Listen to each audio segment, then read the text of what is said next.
सभी को जय श्री कृष्ण। दिव्य फाल्गुन मास चल रहा है। आइए इस फाल्गुन मास के शुक्ल पक्ष की एकादशी के विषय में कुछ जानें। एकादशी की कथाओं में आज आमलकी एकादशी की कथा देखेंगे। यह भी पद्म पुराण अंतर्गत भगवान श्री कृष्ण एवं युधिष्ठिर महाराज के संवाद के रूप में ही बताया गया है। युधिष्ठिर महाराज के पूछने पर भगवान श्री कृष्ण ने कहा कि हे धर्मनंदन, इस आमलकी एकादशी के विषय में तुम्हें महात्मा वशिष्ठ एवं महाराज मांधाता के बीच में हुआ संवाद सुनाता हूँ, वो सुनो। एक बार मांधाता ने ऋषिवर से पूछा, हे वशिष्ठ महाराज, यह आमलकी यानी आंवले का वृक्ष कब उत्पन्न हुआ और इसकी महिमा क्या है, यह मुझे बताइए। तब महाभाग वशिष्ठ जी कहने लगे, हे राजन सुनो, पृथ्वी पर आमलकी की उत्पत्ति किस प्रकार हुई यह बताता हूं। आमलकी एक महान वृक्ष है जो सभी पापों का नाश करने वाला है। भगवान विष्णु के मुख से जो स्टीवन यानी थूक पृथ्वी पर गिरा, उस दिव्य चंद्रमा समान कांतियुक्त बिंदु से जो वृक्ष उत्पन्न हुआ, वही आंवले का वृक्ष है। यह सभी वृक्षों का आदिभूत कहलाता है। तदनंतर भगवान विष्णु के नाभि कमल से ब्रह्मा जी उत्पन्न हुए। ब्रह्मा जी ने देवता, दानव, गंधर्व, यक्ष, राक्षस, नाग इत्यादि सभी प्रकार की सृष्टियां उत्पन्न करी। सभी देव महर्षिगण पृथ्वी पर विचरण कर रहे थे। वहां उन्होंने यह आमलकी का वृक्ष देखा। सब एक दूसरे की ओर देखकर सोचने लगे कि हमने पाकर इत्यादि वृक्ष तो देखे हैं जो परिचित भी हैं, लेकिन यह कौन सा वृक्ष है जो इतना शोभायमान हो रहा है। उसी वक्त आकाशवाणी हुई, हे महर्षियों, यह सर्वश्रेष्ठ आमलकी का वृक्ष है जो विष्णु भगवान को अति प्रिय है। इस वृक्ष के स्मरण मात्र से गोदान का फल मिलता है। इसके स्पर्श से दोगुना फल और इसका फल भक्षण करने से तिगुना पुण्य फल प्राप्त होता है। इसलिए यह आमलकी का वृक्ष सदा ही पूजनीय और सेवन करने योग्य है। फिर बताते हैं, तस्य मूले स्थितो विष्णुस्तदूर्ध्वं च पितामहः स्कंधे च भगवान् रुद्रः संस्थितः परमेश्वरः शाखासु मुनयः सर्वे प्रशाखासु च देवताः पर्णेषु वसवो देवाः पुष्पेषु मरुतस्तथा।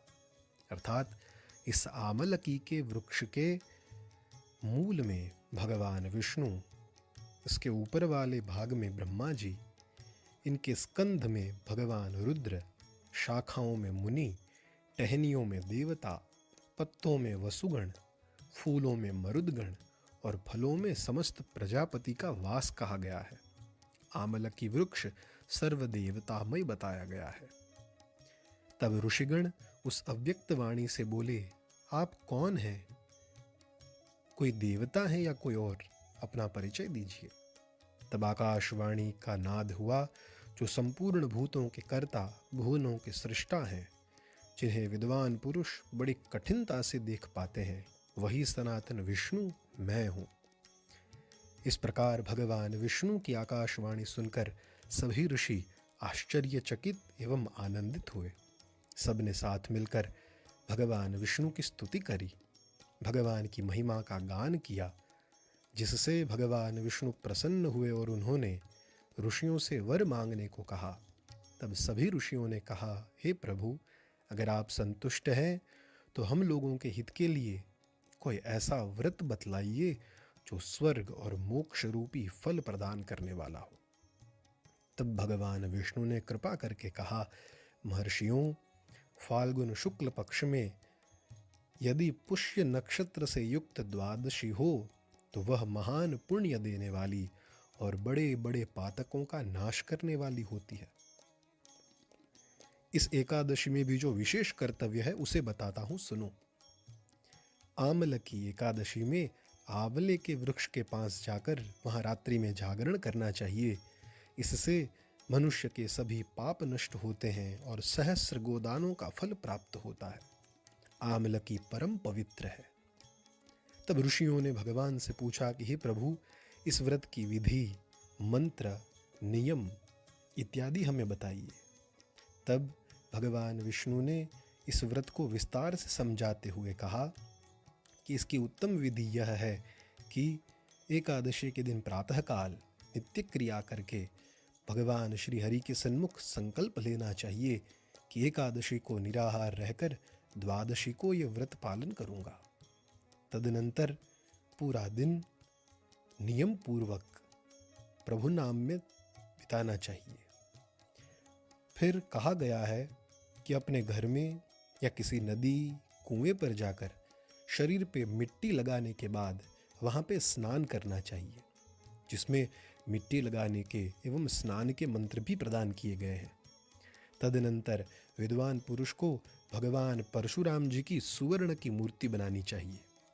यहाँ पे खास यह भी बताया गया है कि जिसकी जिस प्रकार शक्ति हो उस अनुसार वो मूर्ति बनावे। फिर वो मूर्ति बनाकर स्नान अनंतर पूजा और हवन करे।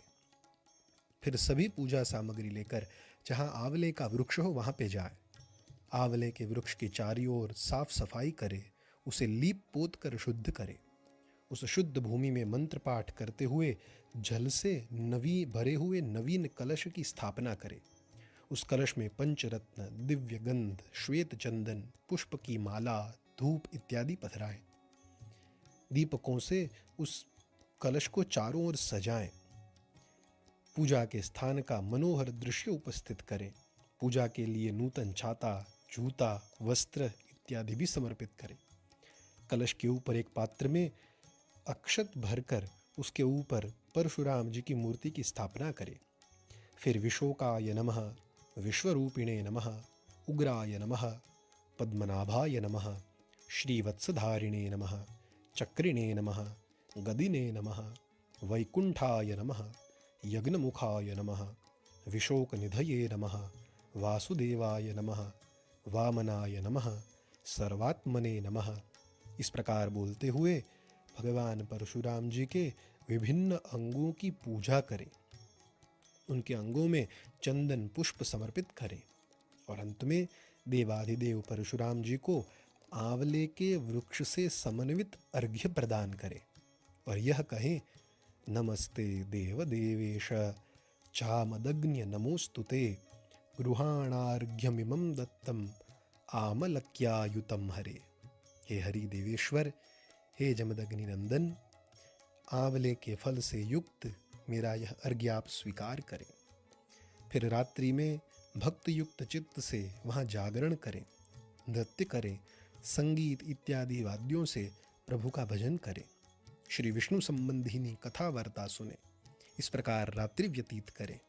फिर प्रातःकाल भगवान विष्णु के विभिन्न नाम लेते हुए उस आंवले के वृक्ष की 108 या 28 बार परिक्रमा करें। प्रातःकाल भगवान श्रीहरि की आरती करें। पूजा पूर्वक ब्राह्मणों को वह सारी पूजा सामग्री दान करें। परशुराम जी का वह स्वरूप, कलश, जूता इत्यादि भी ब्राह्मणों को दान करें और यह भावना करें कि परशुराम जी के स्वरूप में भगवान विष्णु मुझ पर प्रसन्न हो। तत्पश्चात आंवले के वृक्ष का स्पर्श करके उसकी प्रदक्षिणा करें, उन्हें प्रणाम करें और वहीं पे ब्राह्मणों को विधिपूर्वक भोजन कराएं। फिर अपने कुटुंबियों के साथ बैठकर स्वयं भी उसी स्थान पर भोजन करें। ऐसा करने से संपूर्ण तीर्थों के सेवन का पुण्य प्राप्त होता है, सभी प्रकार के दान देने का फल प्राप्त होता है और सभी प्रकार के यज्ञों से जो फल मिलता है वह इस व्रत को कहे गए प्रकार से पूरा करने पर प्राप्त होता है। यह व्रत सभी व्रतों में उत्तम है, जिसका पूर्ण वर्णन भगवान श्री हरि ने ऋषियों सन्मुख किया।